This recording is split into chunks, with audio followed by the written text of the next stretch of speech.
All right, we are now live.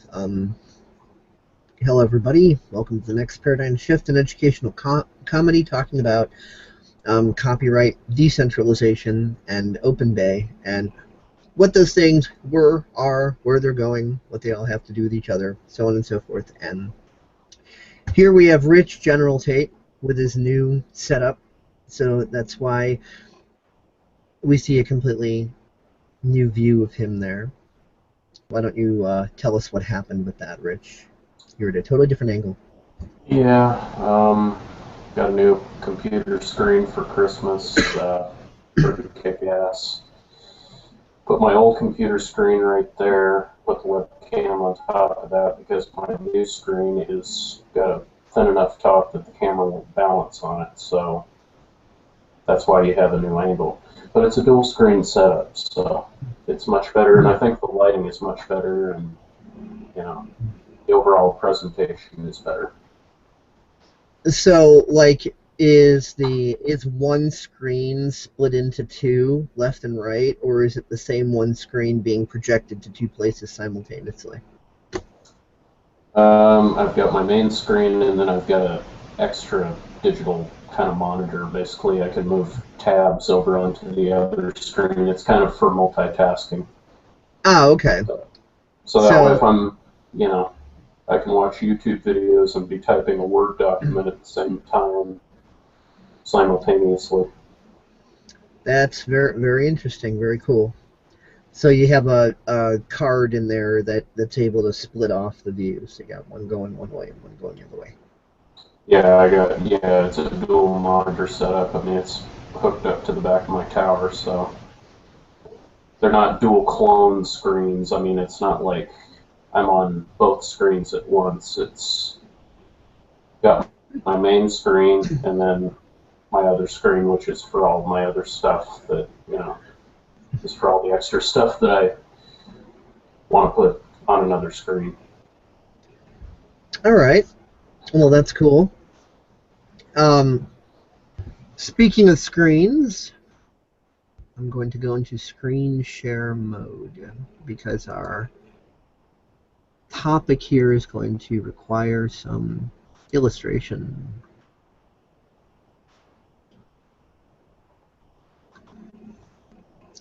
Okay, is it successfully activated? Can you see it? Yes, I can. Okay, cool.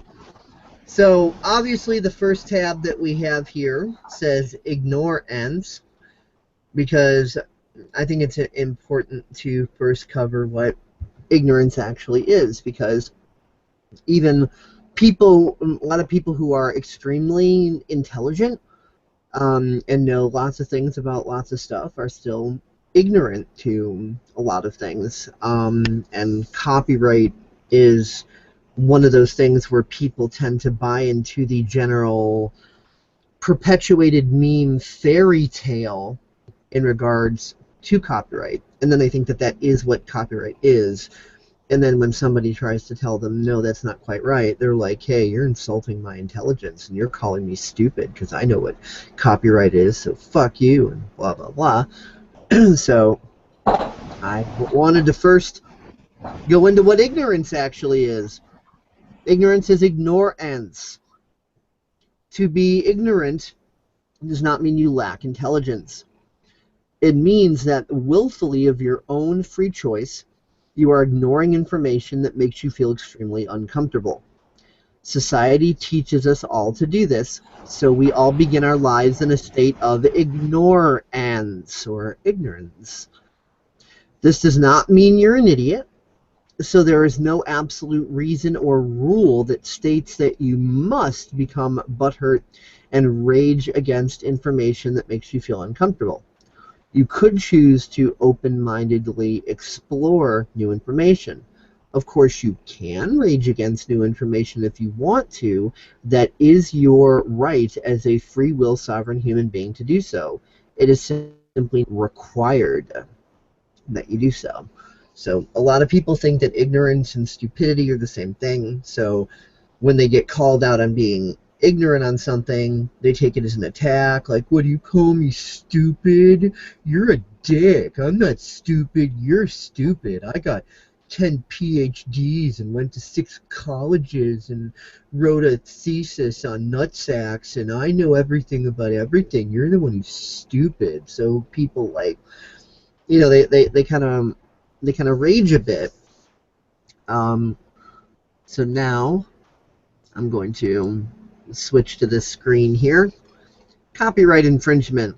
We're totally okay with it, but only if we are the ones who are doing it against you. We see Microsoft, RIAA, Apple, Motion Picture Association.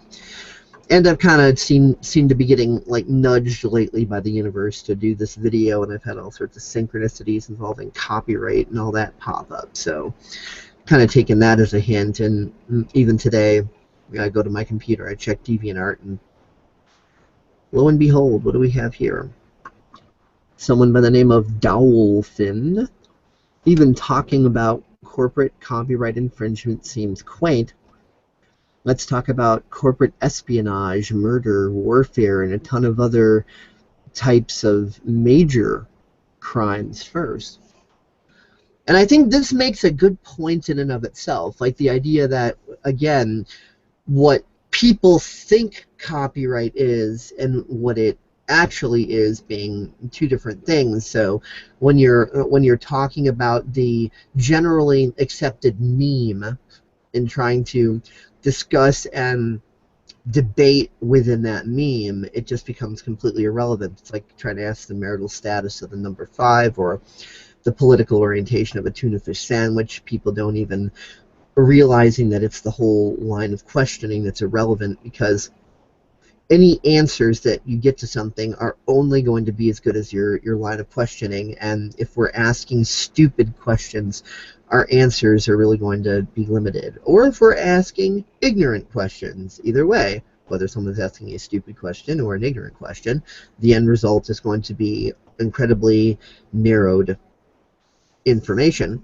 And the funny thing is the nature of what copyright was originally intended to be versus what it's become kind of falls along the lines of, shall we say, the more major corporate atrocities, you might say. So this is kind of moving, right in the direction of this person's suggestion. So first, let's go into what copyright was originally intended for. So back in the day before copyright, there was a serious problem. Let's say somebody created something, whether or not it was a song or an artwork or whatever the hell it was. Somebody created something, and you had one original creator of whatever this something was, whatever creative work. And then you got 5 or 6 trolls, whatever, that like it, and they see the merit of its potential popularity. So then they all hijack it and say, hey, this is mine, I did this. So, you got 6, 7 people all saying, this is mine, I did this. And really, it's only one of theirs, only one was the one that actually did it, and everybody else is just being a little troll. And there was no way to end the debate of who actually created the work and who didn't. So copyright was originally created for 2 main points. Number 1, so that no one could jack your shit and be like, oh yeah, I created it, when really, no, they didn't. And the second point as to why it was created, it wasn't created for what it's being used for today. What it's being used for today is this.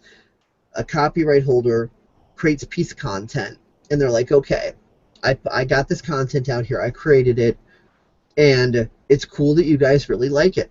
So I'm going to take that as a big penis and shove it up everybody's butt and dominate you and harass you and DMCAs and be a total tyrannical Nazi, and I'm going to force my will against you using my copyright penis to do it. And so it becomes about control and domination of others. It's no longer about money. It's no longer about profit. That's the excuse people make, of course.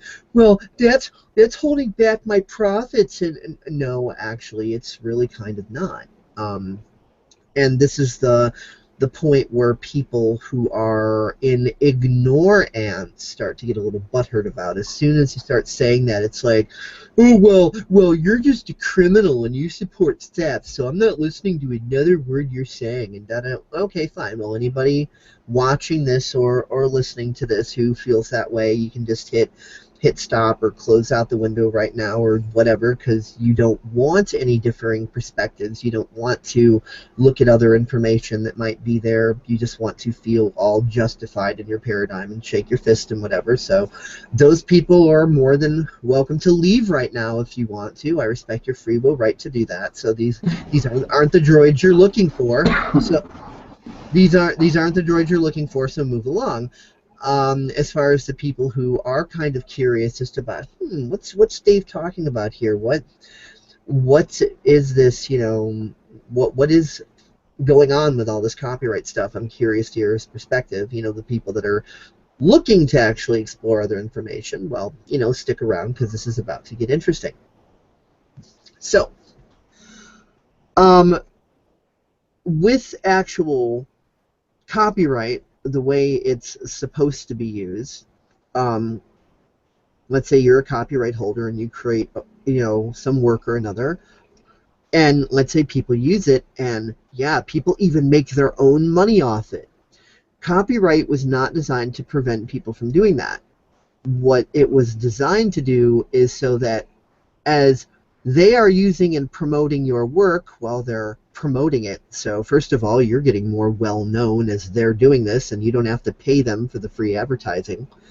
And secondly, you are entitled to a piece of whatever monetary pie that they make off it. So if you really look at it, it's a good thing.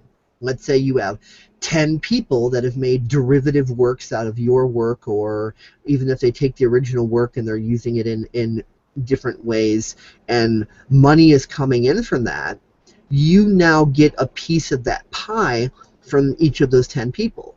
Whereas if you were being a domineering Nazi and saying, no, you're not allowed to use that, then there would be no pie to have any piece of, and you wouldn't be getting anything, and you'd actually be sabotaging your own profits, because now you're saying, no, you can't make profit and share that with me. I'm not letting you give me money. You're not allowed to use that at all. I don't want your money. So you see, when you look at it that way, you clearly see it's about domination and control.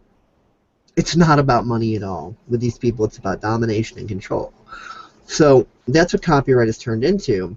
And it's turned into that to such an extent where, less than 1% of the absolute big top corporate big boys can just wave their cocks in everybody's faces and say, okay, we're going to jack your copyright because we can, and, we've got all kinds of lawyers and stuff, and you don't, so fuck you, we're going to do what we want, and, we're going to control our copyright and everybody else's copyright, and, Heil frickin' Hitler.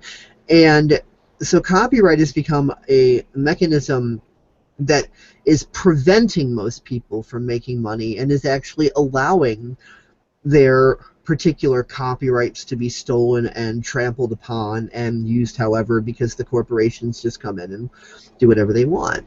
I mean, look at kind of the pros and cons of things like YouTube. Like, the pros are, okay, if you have original content and you put it up on YouTube and you monetize it, and other people share it out freely, then you're making money on that, because the more they share it out, the more money you're bringing in, because more people are viewing it, and that content is monetized, so that works really well for you. But now let's say you're not a big major corporation, you're an individual. So you're making money on your original work, and as per fair use, let's say some mainstream band comes across it, they really like it, and they want to use like a 10-second clip from it in some song they did or whatever, right? So now that 10-second clip becomes a part of their song, their music video or whatever, that is for the most part their original work, but they're using your little 10-second clip as per fair use, and they can do that, and that's okay. But now the problem is when that enters into YouTube's content matching system, now that system thinks that the entirety of your works is this other person's works, because that 10-second clip is included in theirs, but that 10-second clip is a part of your original work. So now all of a sudden, your original work is getting third-party matched or DMCA takedown or whatever the case may be, because some mainstream nutsack wasn't thinking straight when they used your 10-second clip, and now the content matching system is totally bending you over and screwing you over and screwing your copyright that you have full 100% rights to. Now you're getting screwed because you are not a big corporation. And if you try to go ahead and appeal that and get that resolved, it's difficult to get YouTube to correct anything without big, huge lawyers pointing a proverbial metaphorical gun at YouTube's head saying, you better do this or we're going to unleash the dogs of war. So the only ones that can do that really are the, musicians who just inadvertently jacked your shit in the first place. So you then have to hope and pray that you can get a hold of them and that they're going to be sensible and that they're willing to say, oh, our bad, we're sorry, we didn't know this was going to happen. We'll be more than happy to talk to YouTube and nag them about, having that, undone and correcting everything so, you can have your copyright back in its, proper order there. But if those musicians or that label or whatever doesn't care, and they're just like, we're big corporate musicians, so what? We just jacked you. We don't care. We're the big boys. You're the little small fish. We don't care. You bow to us. You're our servants. You're our bitch. We do what we want. If you don't like it, come up with big time, huge, expensive lawyers to fight us in court on it. Otherwise, screw you. We win. You are the weakest link. Goodbye. So you can see how copyright has then now become a domination mechanism rather than something that's actually, protecting people's, right to credit to their work and actually allowing people to make money from their work. Instead, it's become a system of jacking and screwing, and he who has the biggest corporations and lawyers can screw everybody else. So it's not really a fair system as far as what it's become. And if you look at U.S. copyright law itself, we see copyright.gov, so on and so forth. You can look at this yourself, but essentially what it's stating, it's talking about the doctrine of fair use, is that it's a bit of a slippery slope, but Section 107 contains a list of the various purposes for which the reproduction of a particular work may be considered fair, such as criticism, comment, news reporting, teaching, scholarship, and research.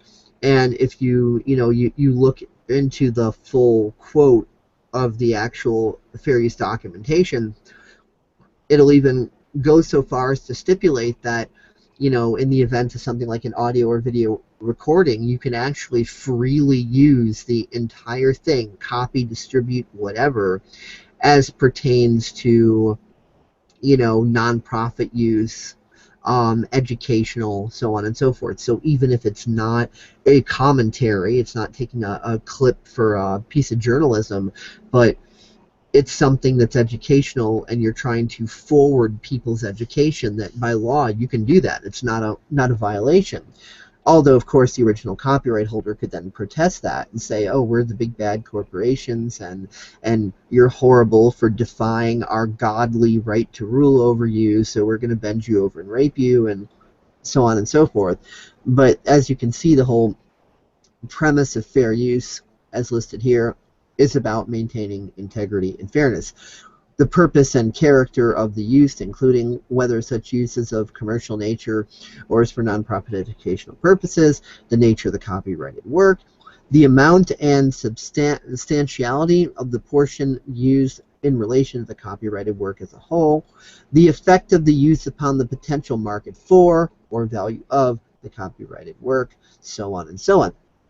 So, you can look at all this and you see there's a set of, variables at work. Because again, regardless of how you use it, as long as you're not using that work in such a way that misrepresents the original copyright holder, and you're not throwing them under the bus, and any profits that might, potentially come in as a result of you creating a derivative work from that, as long as you're more than happy to give them their piece of that pie, then there typically is no problem. Now, this gets into the, shall we say, the new paradigm of where this stuff is going. I'm sure a lot of you have heard of the Pirate Bay and about BitTorrent and about the whole idea of quote unquote internet piracy. Well, I'm going to make a very bold statement. I'm going to say that no, I am not for at all any sort of jacking or thievery of anyone's content profits or anything like that. And with that said, I will state that in 2014, I believe, this is going to be a bit radical, but I believe there is no such thing as internet piracy, due to the fact that the whole nature of what content is, how it's distributed, and how money is made off of it has changed dramatically and is continuing to move in a more dynamic direction. The old idea with what used to be deemed as internet piracy and so on and so forth. I'm getting some feedback from your end, Rich, there for a second. Yeah, okay, it's subsiding now, but for a second I just got like blurred out.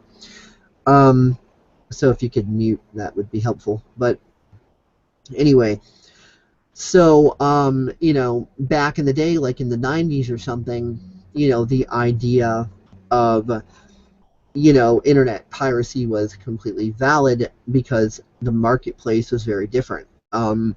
Back then, it very well could have, hurt the profits of a company that was trying to, sell a piece of music or a game or, whatever it was that, if you just put it out there, then, now no one has any reason to buy it. And so you've just, you've screwed over what's rightfully theirs.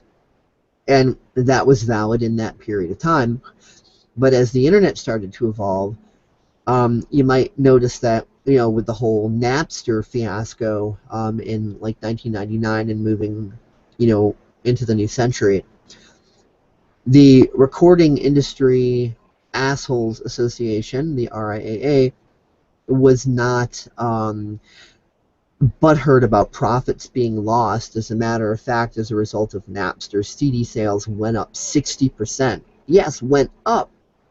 So you might be thinking, why would they be scared about profits going up, and why would they act as if anything would affect their profits? Well, the whole profits thing was an excuse. They didn't want people to know that it actually went up. Their whole thing was, the RIAA is used to being the dominating force in the music industry. The threat of, you better obey us or you'll never work in this industry again, holds absolutely no weight or water whatsoever if anybody out of their garage or in their basement who has real actual talent can put together a music CD or whatever online and make money from that themselves online. If they can go on Napster or whatever and put their music out there and get themselves known, and then the CDs that they have end up being sold because of that, and they end up gaining followers, and they end up making money on concerts and whatever else. If they don't need the RIAA to do that, then that is a big, huge threat to the RIAA from their point of view. They kind of have this feeling like, wow, we're being made obsolete. We're losing power. We don't have the power to dominate and control everyone else's content anymore. We don't have the power to enslave everybody else anymore. The slaves are setting themselves free. Oh no, we can't have this. This is bad. So they threw a big fit about that. And, you know, you can research into this yourself. And now let's also look at the idea of like broadcast TV and radio. If allowing people to experience content free of charge was something that infringed upon profits as opposed to actually making more profits, then why are TV and radio, why have they been allowed to exist? Think about it. What happens when music is played on the radio? It becomes available to more people know about it, they get to hear bands and groups and whatever that maybe they had never heard of before, and as a result, they go to the concerts, they buy the CDs, so on and so forth, and no one forced them to pay to listen to that radio station. No one forced them to pay to have that song go through their high quality sound system and awesome speakers and maybe even get recorded to their high quality digital cassette tape or to MP3 or to whatever it is. They didn't pay for that privilege. Yet, even though they're able to do all these things, they still go out and they buy the CD and they still attend the concerts and so on and so on. And, you know, as a result of that being broadcast on the radio station, this band, this group, whatever, is making all this money that they would not have made otherwise because no one would have even known they exist. Same thing with TV. You know, what happens when you take a movie and put it on TV, and then you take that movie and put it out on DVD? Well, now all of a sudden everybody wants the DVD. You know, they want that DVD or Blu-ray at this point. You've got that now. They want the DVD and Blu-ray versions, and they want all the extras and the little fancy menus and whatever the hell. And people are more than happy to go out and buy the DVD, buy the Blu-ray disc, despite the fact that it aired on TV and they were able to watch it for free. They might have even recorded it on their VHS tape. Even better, they might have a digital recording system that is recording the stream in full HD or Blu-ray or whatever quality, full kick-ass quality. So now they've recorded a broadcasted version of this content that is full awesome quality. So gee, why would they go out and buy the Blu-ray disc or the DVD of it or whatever? Well, guess what? That's what people do. And because they saw it aired on TV, because they saw it in the theater, because they saw it on the internet, because they downloaded that pirated copy of it, because they heard it on the radio, because they downloaded the MP3, that is why they are reaching into their wallet for their credit card and giving these people the money. Because without that free content being put out there, they might not know that that song or that group or that movie or whatever even exists. And so those content creators would not, you know, be making any money on it. Then, like I was saying about YouTube, the whole idea that you can put out content for free and then monetize it, make money that way, let's take it a step further. Here we have TSU. I've done videos on this before. So basically, what's TSU? Well, you know how Facebook has their little ad revenue systems and they make money on ad placement and they don't share any of that money with you? They're like, hey, thank you for using Facebook. Fuck you. We keep all our money. TSU does profit sharing with their ad revenue. So the more popular you get on TSU, obviously the more of that money you're bringing in, because the more ads, you know, your posts and your content and whatever is displaying. Whereas, you know, if you gain, you know, 2 million followers on Facebook or whatever, and you're getting 100,000 views to your Facebook page a day, well, is Facebook paying you for that? Of course not. They're not giving you anything. Whereas TSU gives you a very generous piece of that pie, because they give you 90%, and then they take that 10% that they make, invest it in other more lucrative markets, and then that profit that comes back helps them continue to excuse me, build up the TSU service better. So now, imagine you're a copyright holder, you got a music video or whatever, and you put that on YouTube, and you know that that's monetized, so the more people who watch it, the more money you make. Now it gets even more beautiful. One of those viewers, let's say they have a popular TSU account, right? So they go ahead and they post that video right here on TSU. So now TSU's advertisers are paying TSU to pay this other TSU using person to then post that video on TSU, and as a result of that video being posted on TSU, even more people see the video, and as a result of that video being seen, the original copyright holder that owns that video is making money by default of that. So from their perspective, some fifth party is paying a fourth party so that that fourth party can pay a third party to advertise their content for free. And it's a beautiful system. And if we look at things like BitTorrent, if we apply those concepts to BitTorrent, there is huge future potential for the BitTorrent system to be used in a very similar way to all the things we were just discussing. So back to the whole issue of Pirate Bay.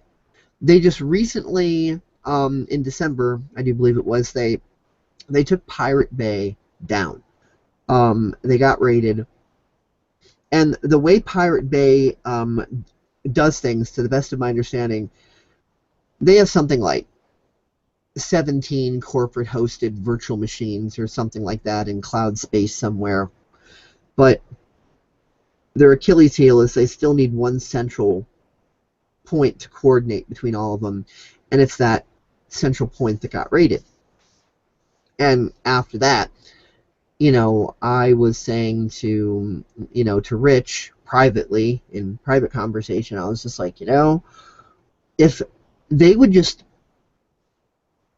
open source that shit and just turn that into like an end user application or something instead of relying on one centralized point, then the whole idea of the Pirate Bay would be turned into just this dynamic, decentralized cloud networking sort of thing that couldn't be taken down, because no matter how many individuals you take down, the network still lives on.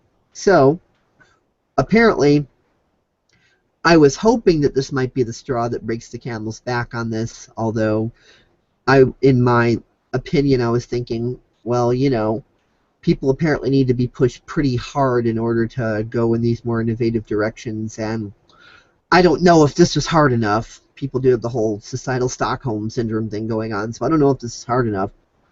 Apparently, it was hard enough. I'd like to introduce you to Openbay. And here's what Openbay has to say about itself. We, the team that brought you ISO Hunt and oldpiratebay.org, bring you the next step in torrent evolution, the Pirate Bay source code. Torrent sites like ISO Hunt and the Pirate Bay gave us lessons that would be a crime to ignore. Ba-da-boom. Individual torrent sites are easy targets. This code will enable individuals with minimal IT skills and basic server equipment to create a Pirate Bay clone on their own domain. We want to give you an opportunity to speak your mind, determine needs, and be active participants in the evolution of the oldpiratebay.org. A lot of requests were received for a wide range of features, but we want to emphasize the development process. So we call to the colors of this enormous and devoted community to create new feature requests and code those features. We call out to the torrent community to join us, to join in to develop and enhance this engine to create a modern and advanced website that every user all around the world would want to use. Well, this is, frickin' Paul Revere holding his musket in the air screaming, so to speak. It's totally like a digital revolution here. It's the beginning of the decentralization process. And seeing as this is simply just a bunch of scripts that you can, drop into a web directory and boom, boom, bing, instant Pirate Bay, you're hooked into the decentralized network. You know, because it's that easy, the next step would be to create it as an end user application. That would not be a very difficult next step, but obviously, they're going to want to, perfect the API a bit more and get things, as perfect as possible on the server side of things, and then move into actually turning the Pirate Bay itself into a freaking BitTorrent client to where it can search within itself and do all of this, and it's pretty badass. And I'm going to play for you right quick a short video that someone by the name of Alex Duncan made on this very subject, and I think he explains it fairly well. So let's take a quick 2 minute and 38 seconds to go over that.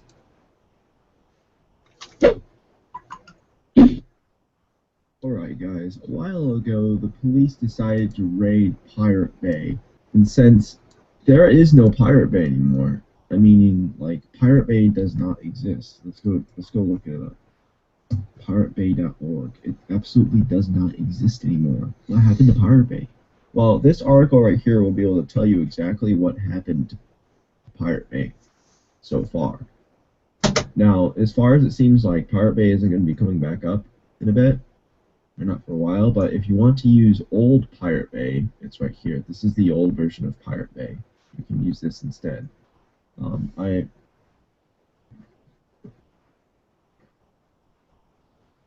But anyways, this is the old version of Pirate Bay that you can use.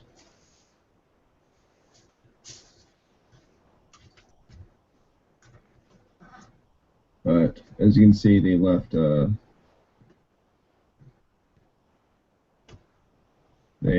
little message about the Pirate Bay. It was created by the ISO Hunt team, and you can go ahead and use it to search up stuff. So you can use that instead. Now, if for other people, if you want to create and run your own Pirate Bay, it's called Openbay.isohunt.to. It's a GitHub repository that you can literally use to create your own Pirate Bay website. All you have to do is download the source, upload it to your website, and install the scripts. That's it. Literally make your own Pirate Bay website. Now, I am not saying any information on how to do it or any of that type of stuff, but if you want to do it, go in the description bar and you can do it. Now, now this is for a disclaimer for anybody who watches my videos. I am not held responsible for whatever actions you do. This is only an educational purposes only. If the police or Google, if you guys want me to take off the video, I will gladly take off the video, no problem. Do not report it. Just message me, or of course get a hold of Google or email me, and I will take the video off. But if it's not from an official source, if the email is not from an official source, then I'm not going to be taking the video off.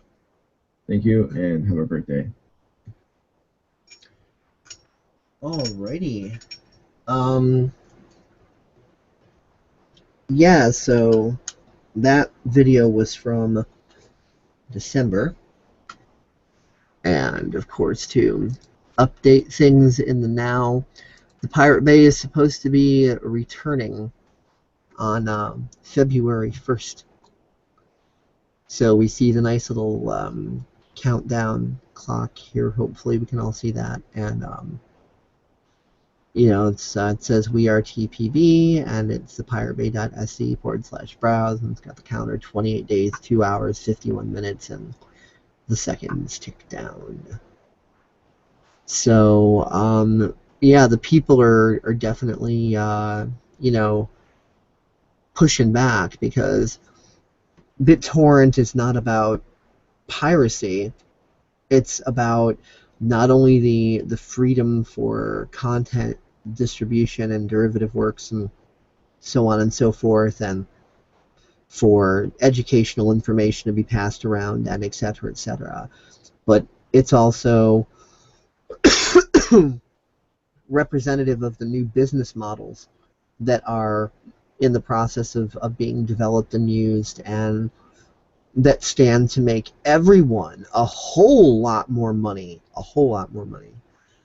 And it's just that the old guard that is more about domination and control and metaphorically ass raping everyone else and being a little Hitler bitch is not really all that concerned with money, because they have more money than God. What do they care about money? It's what they don't care. They have all the money they could ever use. They don't care about money. They care about domination and control. They care about being a control freak and dominating everyone else and controlling your lives. And that's why things like organized crime and war, which is a racket, which is an industry, military-industrial complex, genocide, all this and that. The entire world is being, treated like a big game of chess or checkers or Go or whatever you want to call it. It's being treated like a game at the expense of everyone else, and the people are finally starting to get sick of it. So, the more we get pushed, the more we're pushing back. And instead of pushing back by doing something stupid, like, throwing a garbage can through a store window or setting a newspaper machine on fire or whatever, shaking your fist and, being stupid sort of thing, people might used to do in the past. Now, people are starting to use their brains and think intelligently and, understand the dichotomies at work and asking themselves, okay, well, what's going to be fair for everybody? And, what's going to take down the old paradigm and bring up the new one, and in such a way to where no matter what the old guard throws at it, it's useless. It would be like lining up a bunch of military tanks on the beach as a tsunami is inbound and yelling at the tsunami, "Tsunami, stop and reverse course, otherwise we'll open fire." And of course the tsunami is not going to reverse course, so all the tanks open fire and the tsunami absorbs every single hit, but the tsunami is still coming towards the shore. So the tanks just get completely owned when the tsunami makes landfall. So yeah, these are the sort of forces of consciousness that we're talking about here, that the will of the people, as it awakens to the idea that being a bunch of control freak, dominating Hitler butthurt bitches is not good for humanity. It's not good for the planet. It's suicidal. It's self-destructive. And humanity's growing up, and it's wanting better things for itself. And, a lot of us are finally in the process of getting over our addictions to needing everyone to do everything for us and being little whiny baby bitches and insisting that we have babysitters, and instead of pointing outwards and saying, "I wish somebody would do something about that," we're starting to realize, hey, we are somebody. I'm somebody, you're somebody. And that, we've all got a little piece of the puzzle, and that if we all do what we can do and work together collectively, it only takes a spark to get a fire going. So yeah, I mean, I think it's really cool to see, and we're going to be seeing a lot more of this. And as I said in a previous video, I really think 2015 is going to be an action year, and so far so good in my opinion. Things are already getting off to a start of action being taken, and people not so much getting butt hurt and expecting everybody else to do everything, and starting to take some initiative and some responsibility in ending the blame game. So yeah, I think it's really cool to see. And with that, I digress for the moment, and I will let Rich get in his 2 cents, whatever his 2 cents is that he wants to get in. Um, Nothing really to say. I mean, I'm just pretty much in agreement. Got nothing really to add or nothing that I can really say we can add to any of those points. Pretty much not much to say.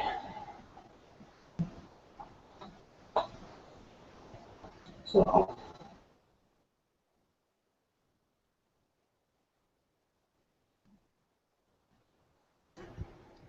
Well, then, what then is your opinion of what you think is going to be happening for this year as far as being an action year and moving in these directions? And, what kind of unfolding do you personally feel is going to be taking place?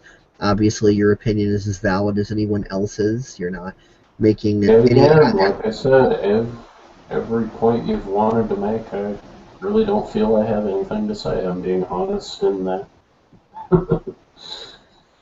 But as to the question, personally, I'm in agreement. Yeah, 2015 is going to be a year of action. It's going to be a year where people, average individuals, stand up for their liberties and do what they need to do and take care of business, clean a house, shuffle a new deck of cards, get a new dealer, and any other analogy you want to put into that category. I mean, it's pretty much the 1776 type of year. It's going to be a year where average individuals stand up for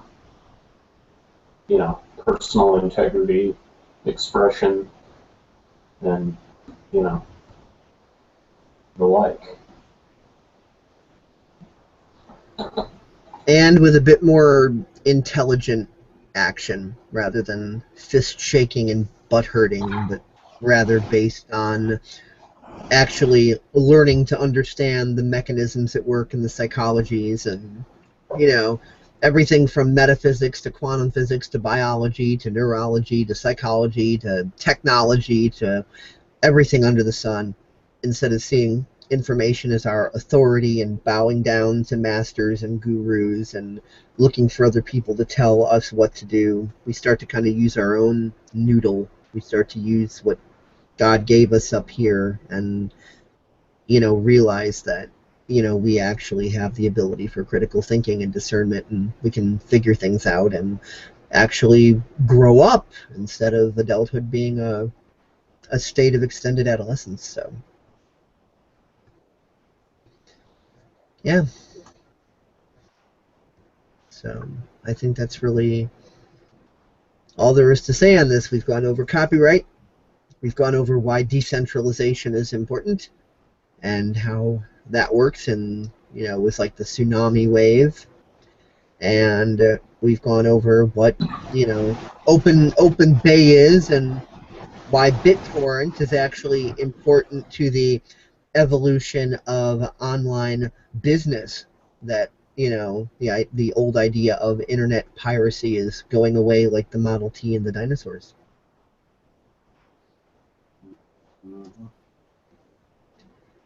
So with that, I think I will close. Thanks everybody for watching, and we will see you next time.